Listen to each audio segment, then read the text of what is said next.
Herkese selam. Benim adım Simone. İtalya'yım. Milano'yorum. Türkçe dolaşıyorum. Türkçe ve Türk çayını severim.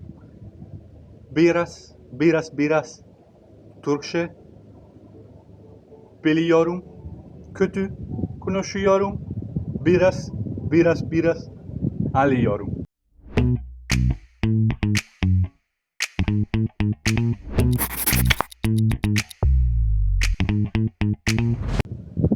So, eccoci ragazzi. Questa è più o meno una piccola introduzione che ho imparato in turco per presentarmi, per dire ciao, e poi so qualche altra parola, ad esempio chai, çok güzel, chai, çok sıcak, volevo dire. Ho detto il tè è molto buono, volevo dire il tè è molto caldo, perché ho bevuto un sacco di tè e sempre scotta, quindi imparare a dire il tè scotta è fondamentale. Chai, çok sıcak. Oppure, anche se voglio commentare una città in cui sto viaggiando, Urfa, çok güzel, quindi la città di Urfa, Şanlıurfa, è molto bella. Urfa çok güzel, ama çok sıcak. Ovvero è molto bella, ma fa troppo caldo, fa molto caldo. Ho imparato a contare: bir, iki, uç, e qui finisce la mia conoscenza dei numeri. Ci sono un sacco di parole che in turco vengono dal francese, non lo sapevo. Service, autogar, che è la stazione dei bus, in questo caso. Cos'è che hanno ancora? Chapelle, cappella, automotive, autoservice, tutto quello che segue la parola auto, che in francese si scrive auto ma si pronuncia auto, in turco si scrive O-T-O, auto, direttamente. Tante, davvero tante. Ascensore, ascenseur, è molto simile anche lì alla parola francese. La polizia è la gendarmerie, no? Che anche questo viene dal francese. Ce ne sono veramente tante, quindi questo mi ha aiutato a imparare qualche parola velocemente. Parole fondamentali come ad esempio su, acqua, chai, tè, bir su, lütfen, un'acqua, per favore, e questo genere di cose.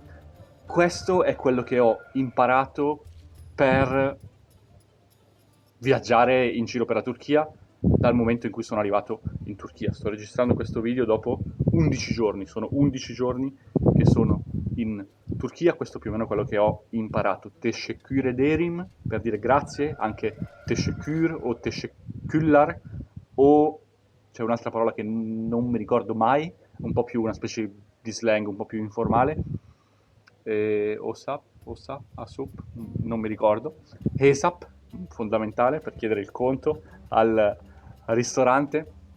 Queste sono più o meno le cose che ho imparato in turco. Buyuk, che vuol dire grande, no? Se vuoi parlare di, ad esempio, l'acqua al ristorante, se vuoi l'acqua grande, buyuk. E chuchik, non mi ricordo, per dire piccola, è che se non dici niente ti portano quella piccola. Quindi in realtà è importante solo dire grande se vuoi quella grande. Quindi la parola piccola non mi serve, non l'ho quasi mai usata, non me la ricordo. L'idea di questo video è quella di condividere un pochino. Qui è bellissimo. Io sono in costume perché tra un po' me ne vado al mare. Però sono arrivato qua e ho detto no, filmo il video qua perché è una location splendida. Il mio processo di apprendimento del turco, quindi che cosa ho fatto? Non era pianificato, non volevo studiare turco, quindi non avevo libri, non avevo niente. Ho iniziato a chiedere alle persone mentre viaggiavo come si dice questa cosa, come si dice quest'altra. Spesso però queste persone non parlavano italiano, non parlavano inglese, non parlavano altre lingue. Quindi molto spesso magari cercavo una parola con Google e mi aiutavo un pochino e mi spiegavano, ok? Oppure usavo la faccia, ad esempio per dire bello, güzel, dicevo bello, oh, il mare, bellissimo, bellissimo. E loro mi rispondevano, ah, güzel, no?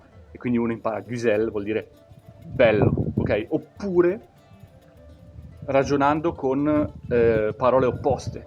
Ad esempio, so che colai vuol dire facile e a un certo punto ho detto a un tizio. So anche che hire vuol dire no e evet vuol dire sì. Quindi gli faccio evet, hire, e poi gli faccio colai e non sapevo l'opposto di facile, no? Difficile. E lui mi dice Zor. Ah, ecco. Allora, colai, Zor. Ho chiesto di fatto un'informazione senza usare nessun'altra lingua come intermediario. Io lo ammetto, non ho problemi, parlo con chiunque. Mi siedo sul pullman di fianco a qualcuno, inizio a chiacchierare e gli dico Türkçe bilmiyorum. Bilmiyorum significa non parlo turco. È un modo splendido secondo me di fare la negazione, non troppo intuitivo per uno che non è abituato. Mettere una particella mi all'interno del verbo. Biliorum parlo turco. Loro dicono conosco il turco, quindi in realtà biliorum conosco, bilmiorum non conosco, ok? È una parola in generale, è il verbo credo più utile in turco che ho trovato, perché vuol dire conoscere la lingua, ma vuol dire anche conoscere, sapere, no? Quindi se non so dov'è qualcosa, bilmiorum, ok? Questo verbo, ragazzi, in turco imparatelo subito. Biliorum, bilmiorum. Non ho alcuna idea, o meglio, ho un'idea molto vaga di come si coniughino i verbi per altre persone, al di là della prima e della seconda persona singolare. Nasılsın, iyiyim. Come stai? Io sto bene. Anche qui finisce più o meno, no? Quindi, che cosa ho fatto? Per arrivare a questo livello, come detto, ho parlato un sacco con la gente, ho chiesto alle persone, ho usato abbastanza Duolingo. È un'applicazione gratuita, non avevo libri a disposizione né sistemi incredibili. Molto spesso, aspettando il pullman oppure in viaggio sul pullman, mi sono messo a giocare con Duolingo. Erano secoli che non usavo Duolingo, però per imparare qualche parola rapidamente è utile. Non seguite tutte le lezioni di Duolingo, nel senso che c'è la lezione sugli animali, assolutamente inutile per me imparare animali in turco. Quando è che mi metterò a parlare di elefanti in Turchia quando sono al ristorante? Vorrei una carne di elefante. Sì, se mi puoi portare delle patatine fritte come contorno insieme alla carne di elefante, no? Oh, ottimo, grazie. È assolutamente inutile. Quindi quello che faccio io con Duo quando c'è qualche lezione inutile che mi blocca magari una lezione successiva è barare, nel senso che la completo velocemente, magari anche aiutandomi con Google il più velocemente possibile, per passare, non ci spreco più di un minuto, ok? Così mi si attiva il livello successivo, ok? Non sto parlando delle singole lezioni, sto parlando cioè tipo unità 1, unità 2, no? Se uno fa il test alla fine dell'unità 1, ti si sbloccano tutte le lezioni successive. Uno per fare il test deve aver imparato tutte le cose prima, però, ok? Però se tu bari, puoi fare il test, ti si sbloccano tutte le unità precedenti e puoi scegliere quelle che hanno senso. Quella sugli animali non la fai, farai quella sul verbo essere, farai quella su come fare domande, ok? Nekadash o Nekadar, ogni tanto la R alla fine la pronunciano un po' come una sh, ad esempio vuol dire quanto costa. Questa domanda è fondamentale, è importante, perché chiedo quanto costa, mi dicono un prezzo e poi io gli dico tipo il 30% del loro prezzo e iniziamo a negoziare. Sto negoziando su qualunque cosa, ragazzi, soprattutto nella parte est della Turchia, sto negoziando anche sui prezzi degli hotel e degli alloggi. Arrivo in hotel, gli dico quanto costa una notte, mi danno un prezzo e gli dico guarda no dai facciamo questo prezzo, lui mi dice no dai facciamo quest'altro, no facciamo questo, e alla fine in qualche modo ci mettiamo d'accordo. Quindi questa è una parte bellissima, è tutto usando un po' le mani, le 3-4 parole in turco. Dovrei ricordarmi la parola 100, perché una volta che so 1, 2, 3, 2, 100, 200, 300, sarebbe molto importante saperlo. Non me la ricordo mai, o non me la ricordo ancora, perlomeno. È fondamentale perché le lire turche tu ragioni tutto in decine e in centinaia, 50 lire, 100 lire, 200 lire, 500 lire. No, ecco perché è importante sapere le centinaia. Le migliaia un po' meno, perché è molto difficile che qualcosa ti costi 1000 lire. Centinaia vanno più che bene.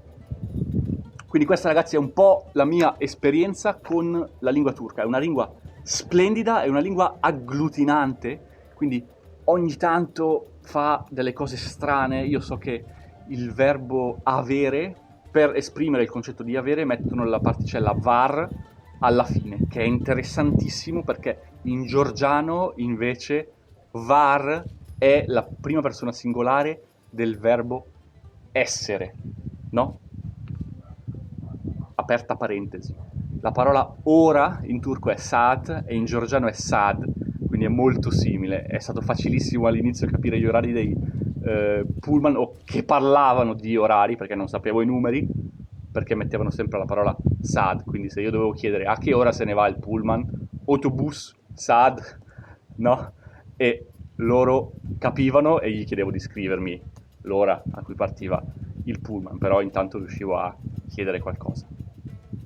Tornando al verbo avere, fanno delle cose stranissime, tipo per dire noi abbiamo lo zucchero, dicono noi zuccheriamo e poi mettono var alla fine, quindi viene coniugata la parola, il sostantivo in questo caso. Devo ancora entrare nei dettagli di come funziona, però è un concetto che non avevo mai visto in nessuna altra lingua. Super interessante, ovviamente, ragazzi. Quindi, questo è un po' quello che ho fatto in turco.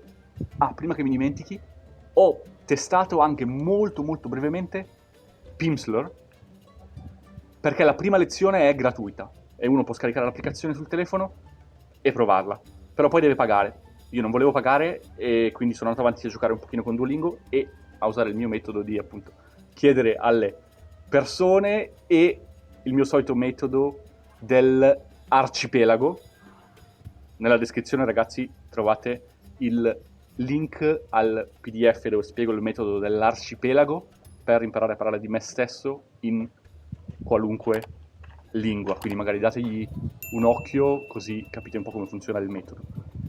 È un metodo che utilizzo all'inizio per sviluppare velocemente la mia capacità di parlare di me stesso o di altri temi. Tornando a Pimsleur, secondo me è carino, nel senso che il metodo, devo dire che la prima lezione mi è sembrata molto molto interessante, però ovviamente uno dovrebbe mettersi con un po' di costanza a studiare come sempre se vuole che il metodo funzioni. Però è utile che ci sia un'applicazione sul telefono e non l'avevo mai usato, onestamente. Ho esplorato qualcosa di nuovo. Ottimo. Se volete capire come imparare qualsiasi lingua, vi rimando alla mia playlist delle 8 regole d'oro per imparare lingue straniere. Dategli un occhio e noi ci vediamo super super presto. Dalla Turchia, ragazzi, un abbraccio grande.